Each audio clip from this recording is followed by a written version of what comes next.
Les 3 types d'amis. Au cours de notre vie, on va rencontrer plein de personnes. Dans l'entièreté de ces personnes qu'on va rencontrer, la plupart ne seront que de passage. On ne va pas les revoir. Et dans les personnes que l'on va revoir, il y en a certaines qu'on va fréquenter. Et dans celles qu'on va fréquenter, il y en a certaines qui vont devenir des amis. Mais on ne s'arrête pas là. Dans ces amis, il y a différentes catégories. Pas meilleurs amis et juste amis.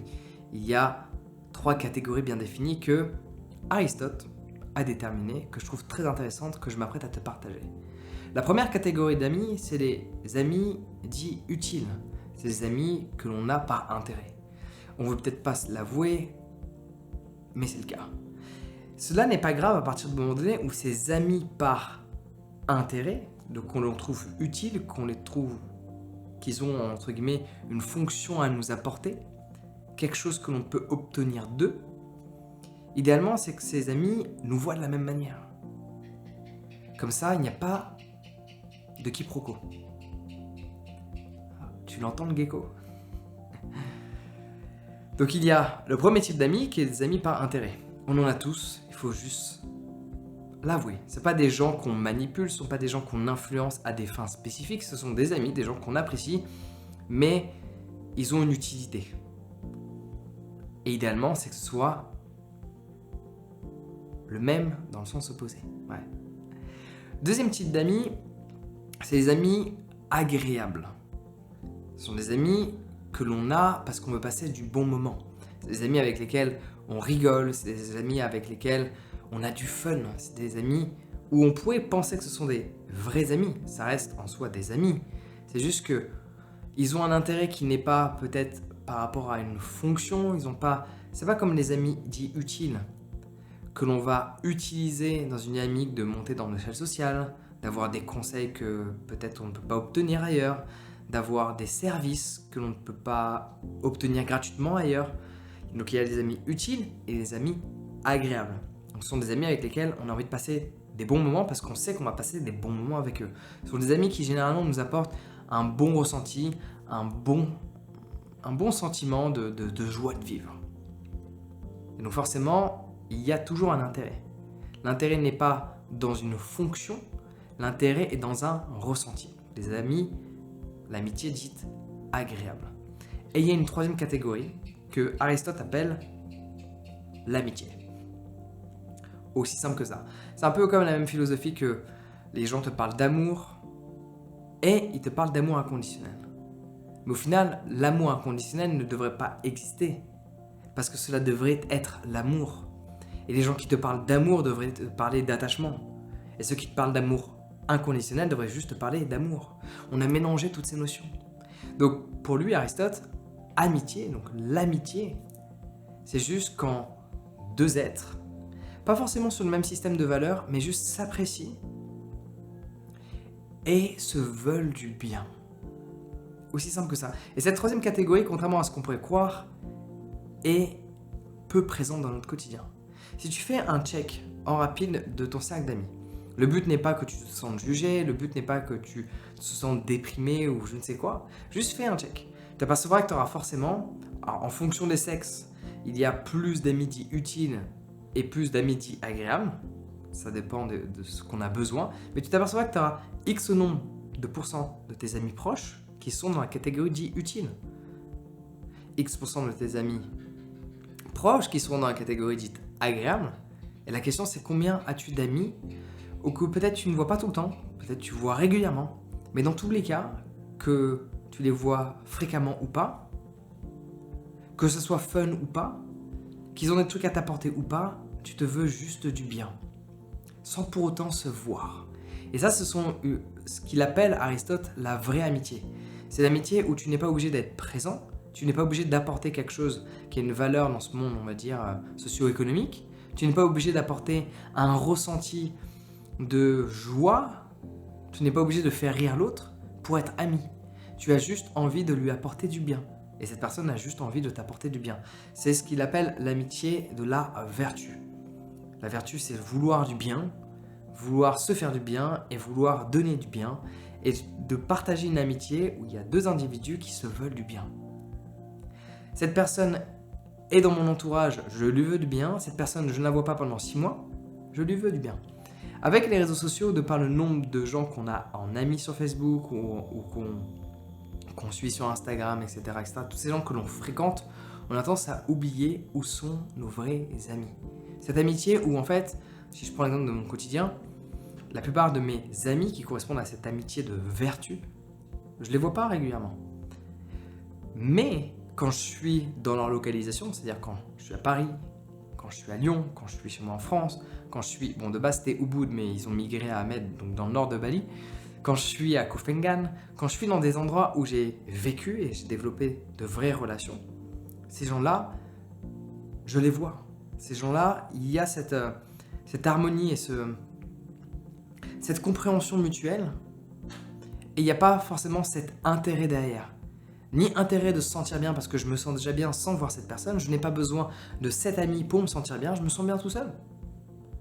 Je n'ai pas besoin forcément de 7 amis pour une utilité de monter dans l'échelle socio-économique ou pour des travaux ou pour ceci ou pour cela.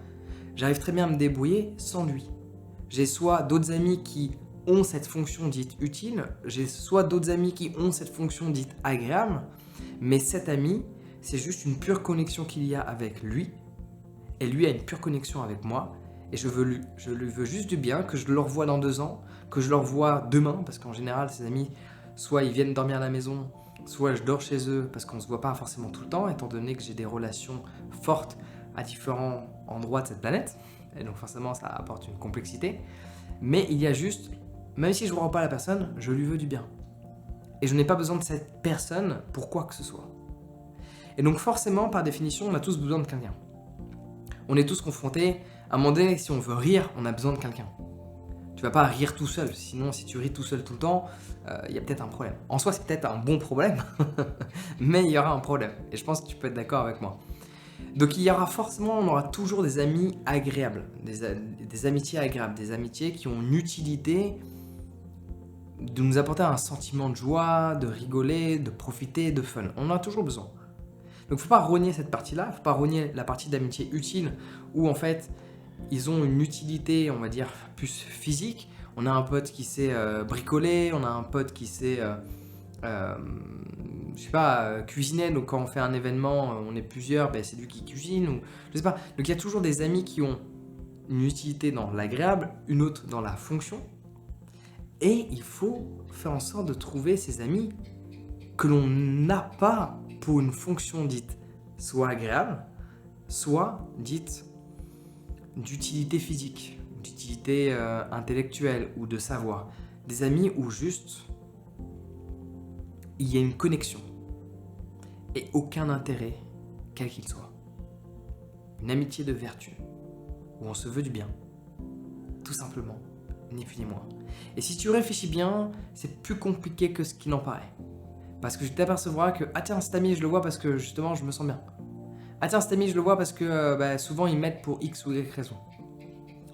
Quel est le nombre d'amis que tu vois juste parce qu'il y a une connexion, mais que cette connexion ne t'apporte pas quelque chose? C'est pas comme si tu étais à la recherche d'une connexion, parce que tu peux rentrer dans ce mode où tu es à la recherche d'une connexion, parce que tu n'en as pas ailleurs. Mais quels sont ces amis où il y a juste une connexion, où tu n'es pas addict et tu n'es pas à la recherche de celle-ci, et juste tu lui veux du bien, il te veut du bien, et tu vois que c'est juste harmonieux.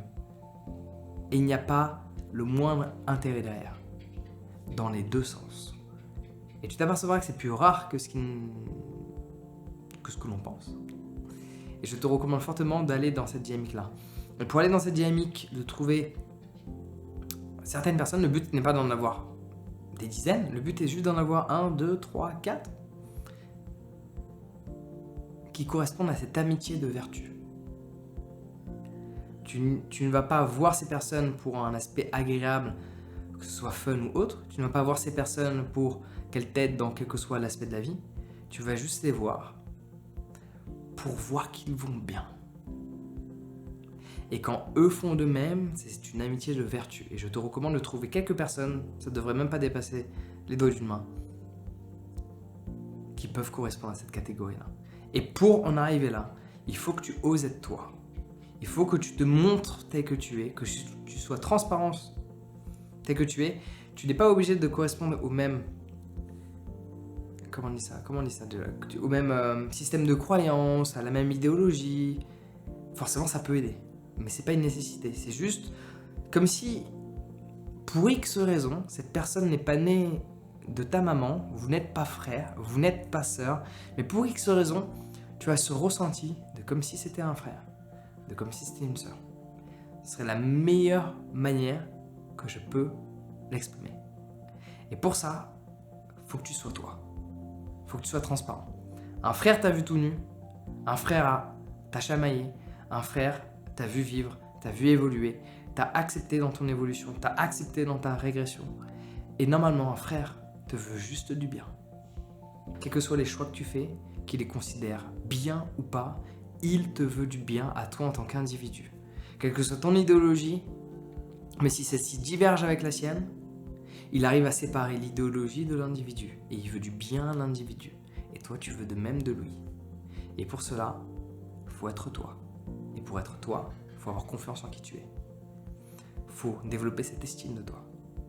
Donc c'est pour ça que je te mets en lien de cette vidéo l'information sur la confiance en soi et l'estime de soi. On parle de ces deux notions. Bon là, ça fait 4, mais on parle de ces deux notions. Honnêtement, j'ai même pas besoin de te promouvoir cette formation. Va regarder. Regarde les témoignages que les gens ont laissés. Ça va bouleverser ta vie à jamais. Et tu pourras enfin oser être toi, être qui tu es. Le lien est en description. Sur ce, prends soin de toi et passe une excellente journée.